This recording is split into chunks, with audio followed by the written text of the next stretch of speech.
Yo, what's good, y'all, man? What is good, y'all, man? Today, we're back with another video. And, this is from WrestleMania. And this is 10 WWE moments that defined pure cinema. Now, in the Triple H era, before the Triple H era, there wasn't really too much cinema. There wasn't really too much cinema. I mean, you would probably find cinema here. You'd probably find some cinema there. But overall, wasn't consistent cinema. But then once Triple H took over, bro, it's like almost every pay-per-view is cinema, bro. Almost every pay-per-view is cinema, man. The Bloodline story, the entire Bloodline storyline. Cinema. Cinema, man. We're gonna get, I seen on SmackDown, we're gonna get Jay versus Roman at SummerSlam, which is, go watch my other video. I'm gonna tell you, I told you what I think about that. But this is 10 WWE moments that define pure cinema. We're about to see what other stuff happened that was cinema, worthy to be a movie. And yeah, man, let's get right into it. Before we start, make sure you like, comment, subscribe, turn on the bell notifications, and tell me what to react to in my next video. And let's get right into it. Y'all ready? Because I'm ready. Let's go. The "This is Cinema" meme has become one of the most popular memes on social media over the past couple of years, Bro, and it's finally transitioned into the world of pro wrestling. The meme can be used for a scene in a movie or a standout moment from a TV show. However, when it comes to wrestling, it's traditionally used when a memorable, seemingly iconic moment takes place. Join us now as WrestleMania looks at 10 WWE moments that were pure cinema. Be sure to subscribe and hit that notification bell for daily wrestling videos, and follow us on Facebook for exclusive lists. Also check out our new channel, WrestleMania Shorts.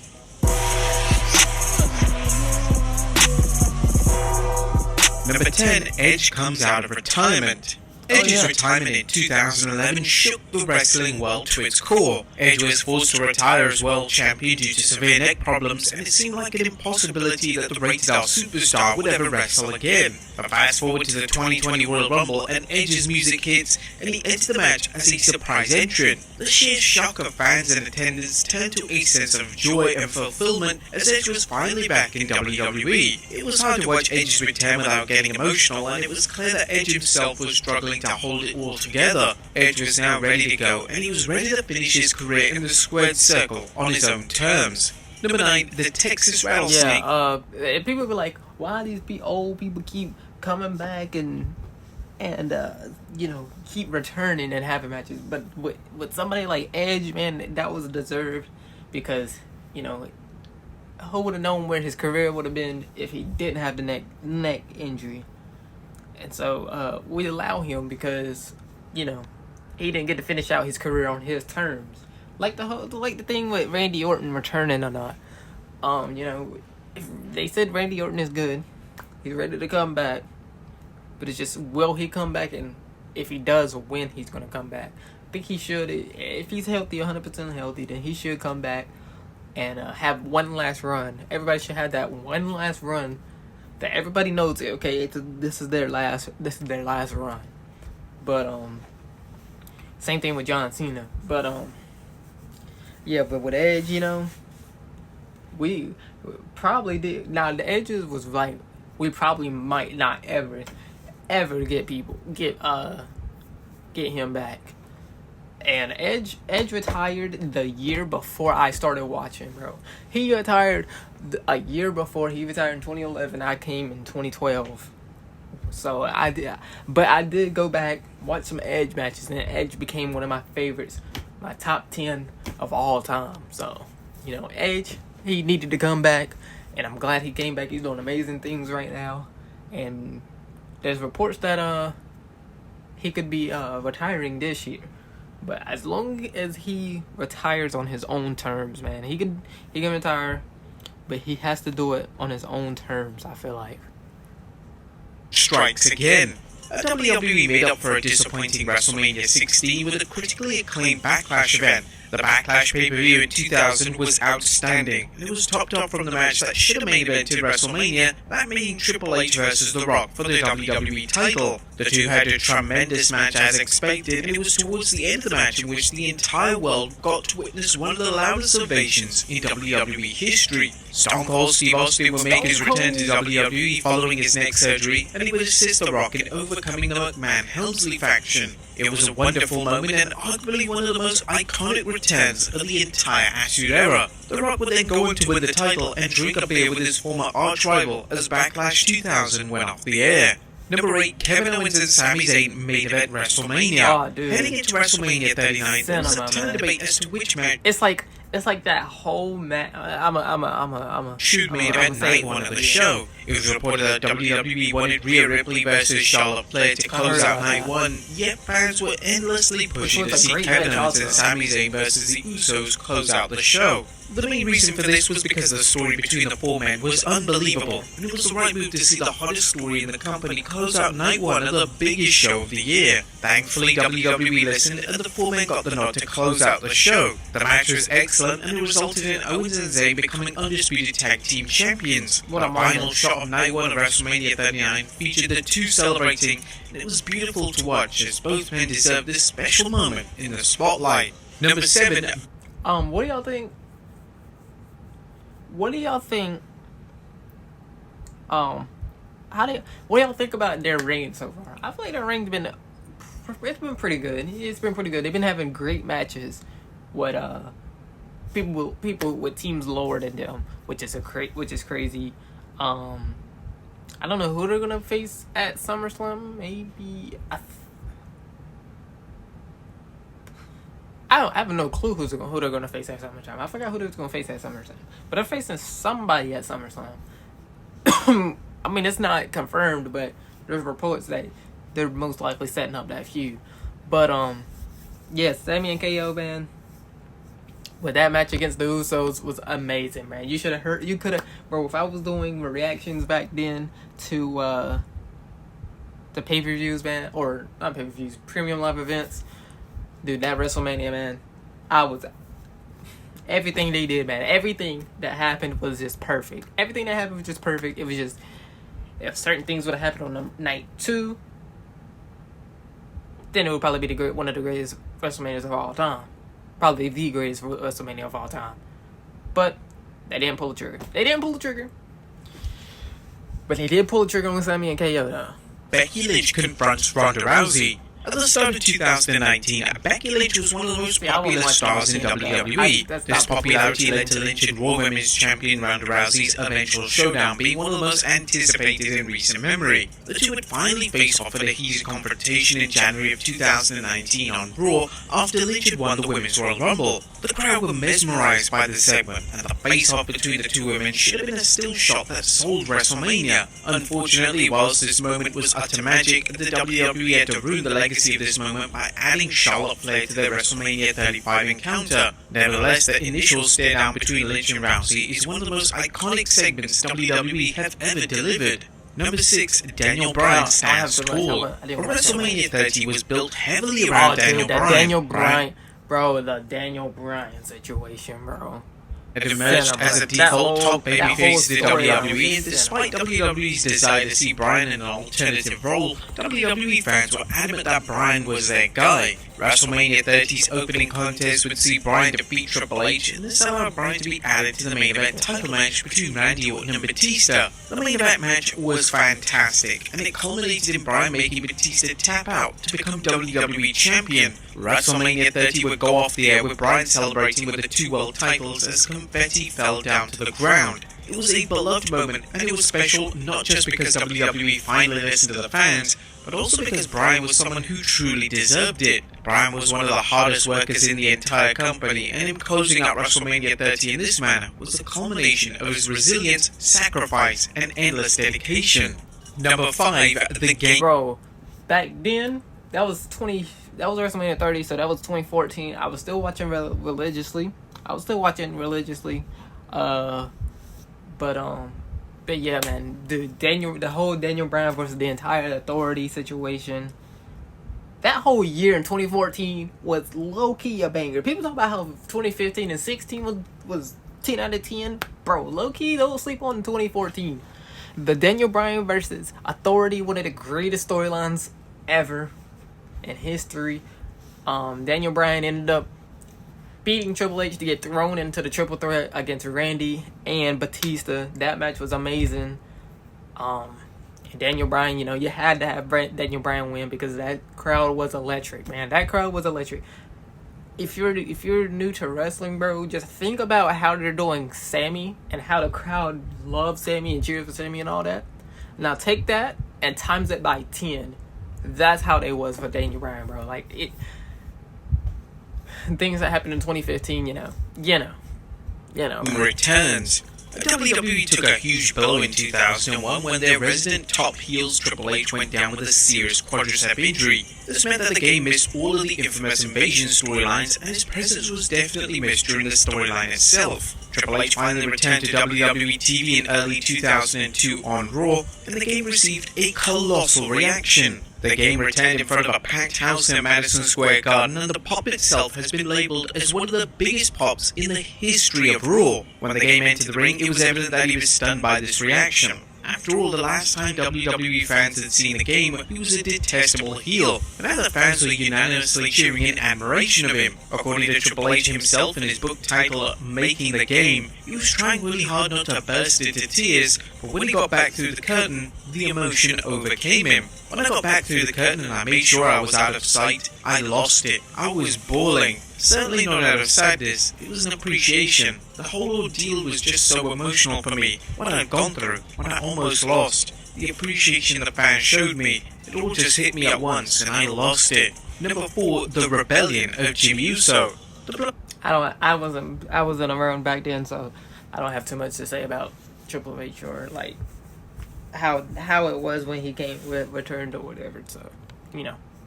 Bloodline saga has dominated WWE for 3 years, and in that time, WWE have expertly crafted a critically acclaimed storyline that has resulted in consistently high ratings and a ton of lapsed fans being reintroduced to the WWE product. There have been several moments throughout the saga that could have... This Bloodline storyline, bro, it brought me back. It brought me back, man. I came back last year's WrestleMania. I watched.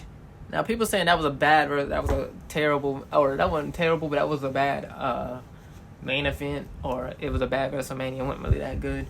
But for somebody who came back after not watching since 2016, which is like 4 years ago at that time, 3 years ago at that time, for somebody who, 16 to 17, 17 to 18, 18 to 19, 19 to 20, 20 to 21.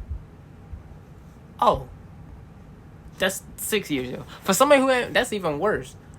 For somebody who ain't watched in 6 years to come back just to, look at the WrestleMania, to see what's going on.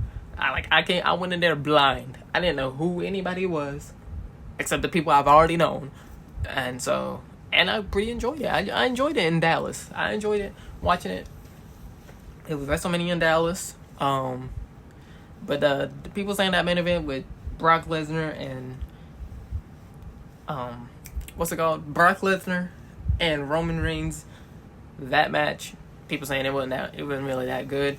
But for someone who ain't watched it in a long time, it was pretty good to me. It was pretty good to me, man.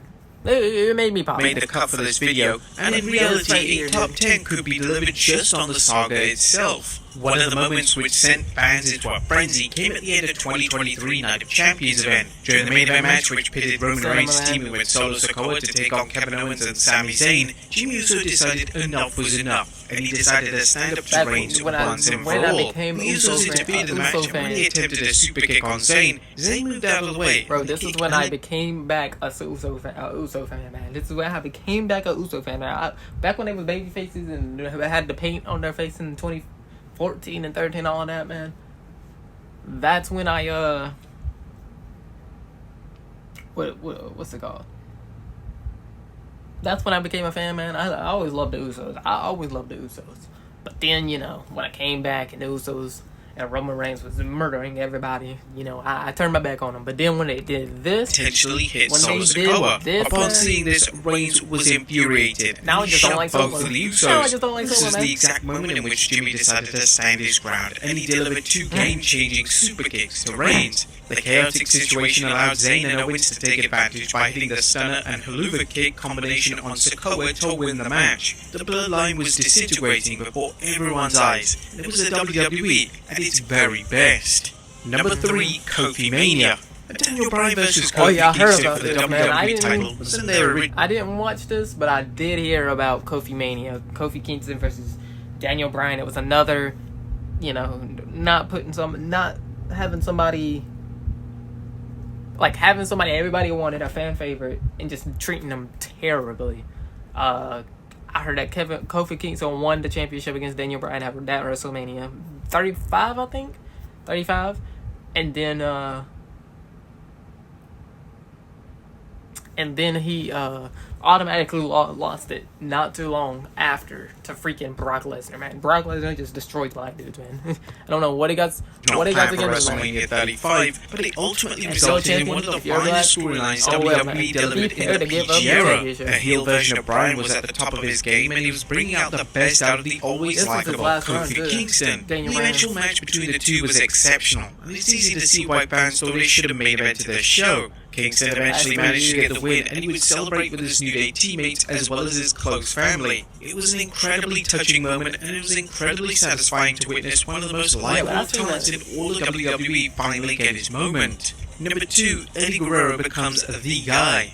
By the time WWE arrived at the No Way Out pay-per-view in 2004, Eddie Guerrero's popularity had skyrocketed. Guerrero was the most beloved babyface in the company, and it was finally time to see him crowned as the top guy on SmackDown. Guerrero would face off against Brock Lesnar in the main event of the show, and the match itself was one of the best matches of the Ruthless Aggression era. The closing moments of the match offered for some intense yet exciting viewing, as Guerrero would counter an F5 from Lesnar into a tornado DDT, and this allowed Guerrero to climb the turnbuckle and deliver a picture-perfect frog splash for the 1-2-3. Guerrero had finally done it. He was the new WWE champion, and the arena erupted. Fans were overjoyed that Guerrero was now the champion, and Guerrero's emotional response told the whole story. This was a deserved moment for a legendary talent like no other.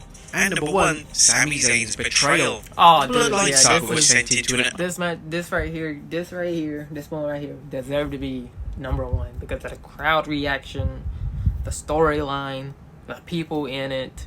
It's everything, man. Just everything. The flashback to back in the Shield days, bro. It's just unexpected direction in 2022 when Sami Zayn joined the faction. Zayn brought a ton of depth to the group, as Zayn was notoriously an outstanding worker, but he also had incredible comedic talents, which resulted in almost making the members of the faction break character on live TV. When the Bloodline began to feud with Kevin Owens, this put Zayn in an awkward position. Zayn and Owens had decorated history, and their friendship was well received, but Zayn had a family in the Bloodline, so he had to try and come to a decision on where his allegiance lied. The main event of the 2023 Rumble saw Roman Reigns defeat Kevin Owens, and after the match, the entire Bloodline didn't care about that match. We just cared about what was going to happen after the match. But I do remember, bro. I still remember where Roman slung Kevin Owens' head back, and his head bounced off the steel stairs, man. The steel stairs. And dude, my eye felt that, bro. When I seen that, I felt that, man. He'll beat down to Owens, and Owens would have his arms tied to the ropes. While Reigns attempted to strike a broken and battered Owens with a chair, Zayn intervened and informed Reigns that enough was enough. Reigns then ordered Zayn to be the one to strike Owens with a chair in order to show his allegiance to the faction. It was looking in his face. I'm like, Zayn then attacked Reigns with a chair, resulting in one of the biggest crowd ovations in WWE history. The rest of the Bloodline...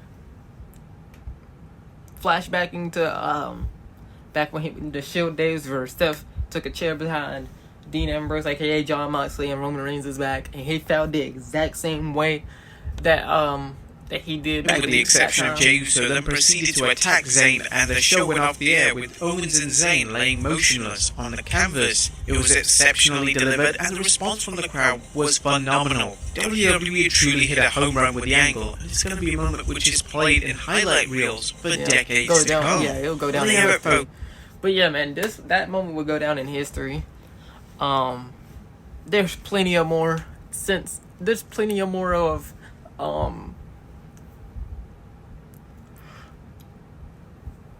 there's plenty of more cinema moments since then. We're 1000% gonna have one at SummerSlam with Roman Reigns and Jey Uso. And you know, like I said, go back and watch that video. Go back and watch that video before, man, what I said about that match. But yeah, man. Tell me in the comment section down below. What do you what match or what storyline do you consider